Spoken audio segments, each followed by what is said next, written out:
Hello friends, my name is Lauren and welcome back to my channel. So I'm a huge fan of Marie Lu's books. I loved the Legend trilogy, I'm planning on reading the Young Elites trilogy soon, and as you might already know, I absolutely loved Warcross. I read this book twice and fell in love with it even more the second time. Just to let you know, this first part will be a spoiler-free review, so if you haven't read the book, don't worry quite yet. So just a brief overview of this book. So the world is set roughly 10 years into the future and mostly focuses on this virtual reality created by Hideo Tanaka. And to promote what he invented, he created the virtual reality game called Warcross. About 90% of the population uses the glasses he invented, and over 500 million people tuned in to the annual official Warcross games.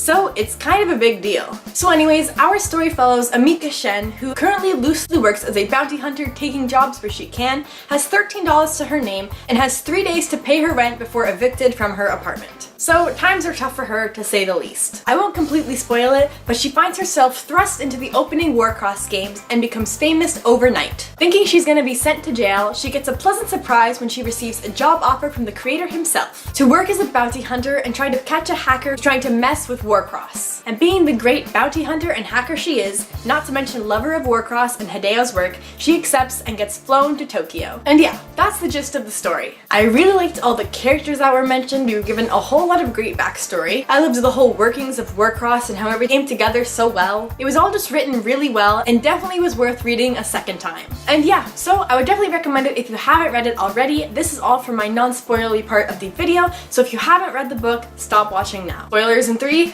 2, 1.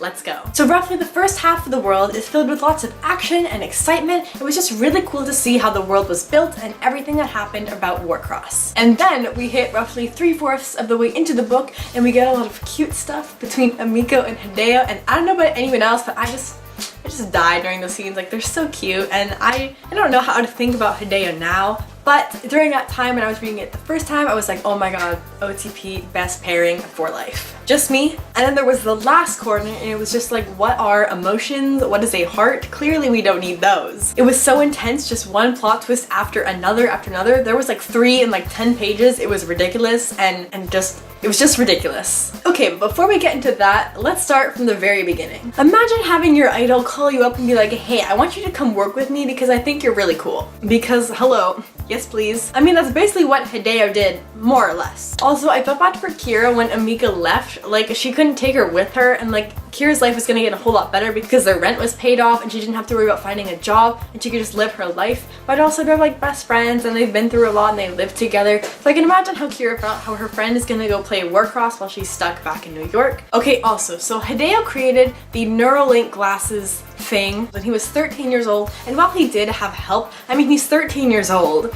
That's incredible. I'm 16 and I can barely make a sandwich, so that's just really incredible. So then on page 67, we get a small introduction to what Hideo is working on. They don't really tell us what he's working on, just say he's busy because he's working on something, but as we use the information from later on in the book, he's probably working on the contacts. And so that's really the first time we hear anything about this new product he's working on, which, I mean, has very big effects in the whole book. Okay, and then Amiko meets Hideo when she gets to Tokyo, and just imagine meeting your idol, not to mention the world's most famous, richest, most eligible bachelor in the whole world. Like, that'd be amazing. So she finds out she's gonna be a wild card, and I can only imagine how she's feeling. Her life has sucked so much since her dad has died, and now she's getting flown to Tokyo to have a dream job and play Warcross in the International Warcross Championships. Like, where do I sign up? And then on page 90, we learn that Warcross's security system is almost never breached. And by that, Hideo basically means that Zero has been able to crack through the security system,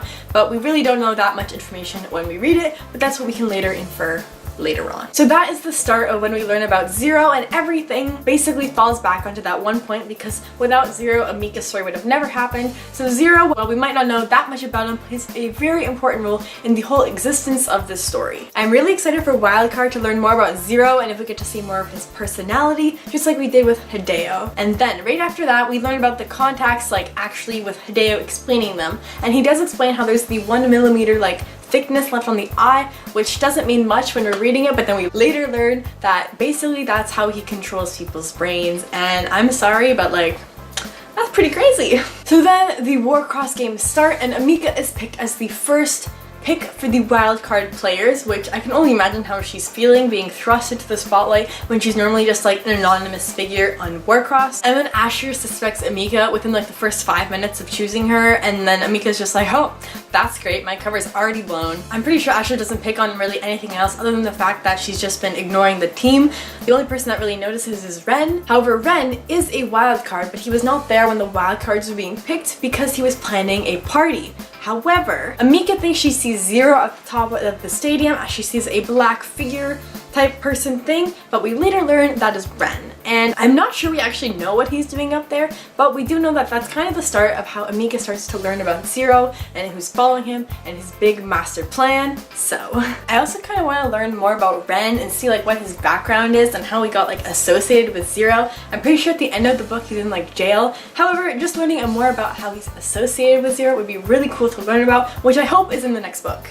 Okay, and then we go to the official Warcross player party thing, and this really amazing thing happens. I'm going to read it, it's great. He leans closer to me. You look lovely tonight, he continues in a low voice so that no one else can hear.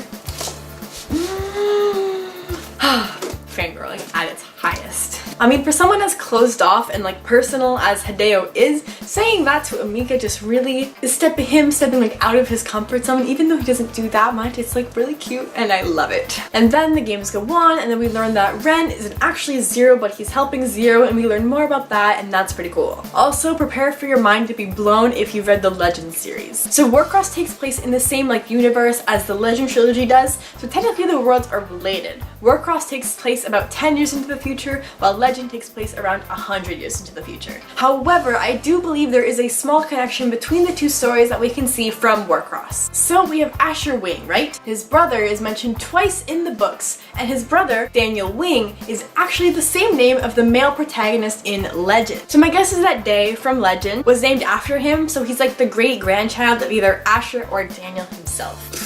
Mind blown. Next, we do learn that Roshan and Termaine have some kind of relationship or have had a relationship in the past. I'm hoping we get to see more of them in Wildcard because we kind of get introduced to them like in the middle of the story and a little bit more at the end, so I definitely think that there could be a whole lot more of that relationship come back in Wildcard. So then more stuff happens. Hideo continues to hint to Amika that he likes her, but just nothing ever happens with that, but it's really cute and I stand. And then we go into Dark World, which is really cool because it's basically like Warcross, but like darker and much more sketchy. So then at the Pirate Town when they're doing the bidding and whatever, I found it really cool that like Amika felt Zero come in and was like, that's definitely Zero. I know I can't find anything about that person, but that person is Zero. And then Zero is like communicating to all his followers, and it's like really well planned out. Like I don't understand how that could have been orchestrated, but still very cool just to read about and learn more about the Dark World.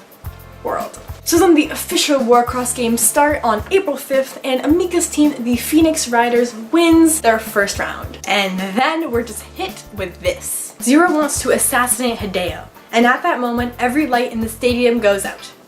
Talk about an intense moment. So from there, we learn more about Zero's plans to like kill Hideo, who we later learn is his brother. So his brother's trying to kill his brother, and it's crazy if you think about it. It's just, I really want to see how the story ends in Wildcard, oh my god. And then so Hideo has been like putting in hints of his feelings towards Amika, but then we see more of Amika's feelings towards Hideo when she says, all I can think about is that Hideo almost died. Page 233. All she can think about is Hideo and how he almost died. I mean, that's pretty like intense, but like that's pretty cute, not gonna lie. And then a little bit after that, Hideo like invites Amika over to his house, and he starts opening up about his family, which is really like out of character for like the traditional Hideo that we know in the media.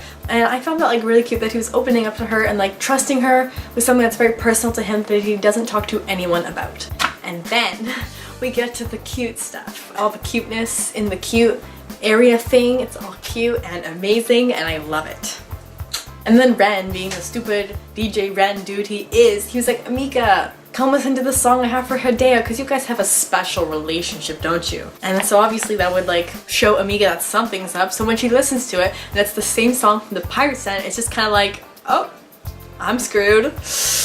What am I gonna do about that now? And also the way he got Amika to like admit that she was in the Pirate Sen without actually admitting it was really clever, but also hecka extra, because I mean like you're listening to a song there and then over here, like I mean like that's kind of extra. Like And then, after Ren being a stupid idiot, we learn more about Hideo's brother, because Hideo opens up to Amika all about him, and that's really just when their relationship becomes tighter and amazing. And yeah, I feel bad for Hideo because like he's gone over this moment like so many times in his brain, and over like the past 10 or so years he's just been killing himself trying to figure out what went wrong, what could have happened, what if he did something different, and just I don't understand how he's been able to create all that he has and become as successful as he has with that constantly like coming out of his brain. And then we just get all the worst stuff that just happens in the book. The first part of the book, really great. 3/4, really cute. And then now it's just like, oh, everything's going bad. So we meet Zero when Amika's following Ren in the Warcross games, and then somehow gets a glitch to see Zero. And Zero offers her a deal, and obviously she declines because she's with Hideo and believes what he's doing, even though she doesn't know the full story. But she declines his offer, and then basically everything bad that could happen happens. We find out that the news is out with Hideo and Amika being in a relationship. So basically, even if their team does win, it's gonna look like they cheated somehow because of Amika's relationship with Hideo. And then the apartment blows up. If you just have to top it off. We meet Zero, then big news is out, and their apartment gets blown up. And I also think Amika's memories with her dad also like disappears in that time as well. So 4 things happen in roughly 10 pages, which Marie Lu, why? So also during that time, Hideo was like, Amika, stay away, don't come back, you can't join the games anymore. And that was his way of protecting her from everything that he was planning on doing without actually doing the work to protect her, you know? Because they had some kind of special relationship that neither Amika or Hideo had had. And the way that Hideo just expected Amika to like abandon him, or at least he thought he wanted that, was just not gonna happen. Like, I mean, dude, do you have more than 3 brain cells? Come on. Then we learn that Tumaine is one of the other bounty hunters, and they like kind of team up in the end a little bit, sort of, kind of, which I thought was cool, and I definitely want to see if there's like a friendship gonna build or anything like that. My plan was to stop Hideo. Page 335, Zero, you can't do this to us. You can't just slide that in at the end.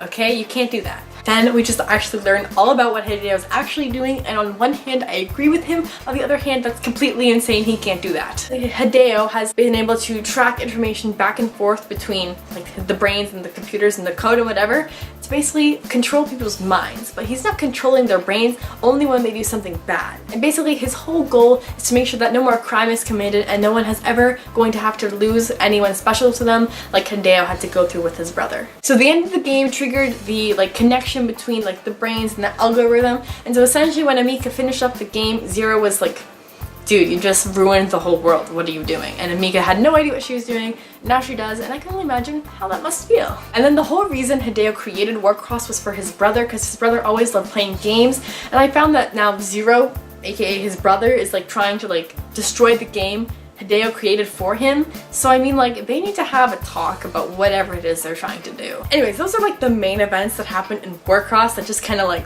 mind blown, or just made me cry, or really happy, or just all the feels in this book, really. So those are all the feels parts. Now we're gonna get into some wild card predictions because I'm so excited for the next book, and I have a lot of things I want to discuss, and I want to see a lot of things come true. So the Warcross cover, I'm guessing, is designed based off Warcross's first level, which is like the paint white world, because like the background's like white, and then the important parts all rainbowy, which is essentially what happens in the first level of the game. So that's where I'm guessing this cover design comes from. And then we see from Wildcard's cover, it's really dark and like you don't see, it's like not as colorful. So my guess is that the story is going to take a little bit more in Dark World, and we're going to see more about how that works. My guess is that since this book followed mostly on Warcross, I mean, obviously, my guess is that Wildcard is going to follow more in the Dark World area or something like that. And then I also think that we might see like Asher or Daniel more in the next book, as because like it's going to connect to Legend. That's my theory, that's my guess. So I'm hoping that we'll get more information that we can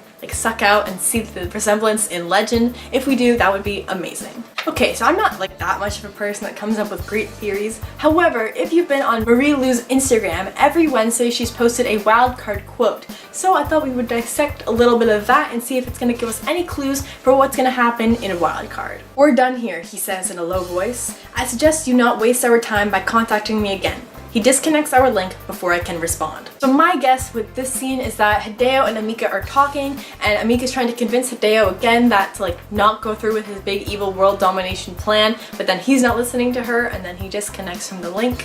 That's my guess. She's completely inexperienced. Did you know she's never fired a gun before? I've fired stunt guns, I object. She holds a hand out in my direction. See? So for my guess is that Amika is on Zero's side and like some kind of person is teaching her how to use a gun so in real life she can like protect herself and stuff. That's my guess. Then the pirate's den vanishes and I find myself standing in a Warcross world. I'm gonna play against Zero one-on-one. That's pretty intense, if I do say so myself. So this is obviously quite obvious. My guess is that it's Emiko and Zero, and as we can tell from here, there's gonna be more in the Dark World area, but also in Warcross. So I can only imagine how that's gonna like play out, as Zero's like a really great hacker, so is Mika, but I'm just wondering what's gonna happen in that whole like epic scene of the showdown or whatever. Then Hideo turns back to me. He leans down slightly, so that our two silhouettes nearly touch. Tomorrow, he says in a low voice, midnight. So this is obvious again who the characters are, Hideo and Amika, but what they're talking about, I don't know. It sounds to me like you're still fond of Roshan, I say, even after you left the Riders. Tareen shrugs, trying not to look concerned. We wait in silence, both of us staring at the steady stream of rain. After a while, Tareen glances at me. Did Roshan ever tell you why we don't talk anymore? So again, the characters here are pretty obvious, and I just think that he's gonna like open up more about their relationship before. I really want to see what happens and just hopefully it all ends well for them. Zero pauses to look at me. You still care deeply for him, he says quietly. You think? I snap. Amika and Zero pretty obvious. I'm guessing talking about Hideo and how Amika still has feelings for Hideo. His voice is low and raw. Every time I see you, it takes everything in me to turn away. My guess that's Hideo and Amika somehow meeting up in like the middle of the story or something like that, and how they both still want to be together, but they just have different like end goals in mind for what they want for the world. Even though there's no one in my family willing to wait around for me, even though you're the only one in here, I couldn't care less, because you might as well be the entire damn world. I don't know who says this, but this is super cute, and I really want to know who says this just so we can see whatever relationship that is, just see it grow and flourish, because this is so cute. I start to smile. It widens until it turns into a grin. When I open my mouth to respond, my answer is unwavering. I'm in. So maybe like Zero invited her onto his team like actually finally, whether it be like after that fight scene or just like in general, but it sounds to me like she's joining Zero's side, because I'm guessing she wouldn't be saying I'm in to being on Hideo's side, but like who really knows? Who really knows? Anyways, that concludes my entire Warcross and Wildcard predictions and book talk. I really hope you enjoyed it, because I know I really love talking about it and I loved reading this book. If you enjoyed this video, be sure to give it a thumbs up and comment down below if you've read Warcross and what your thoughts are about it. Anyways, until next time, bye!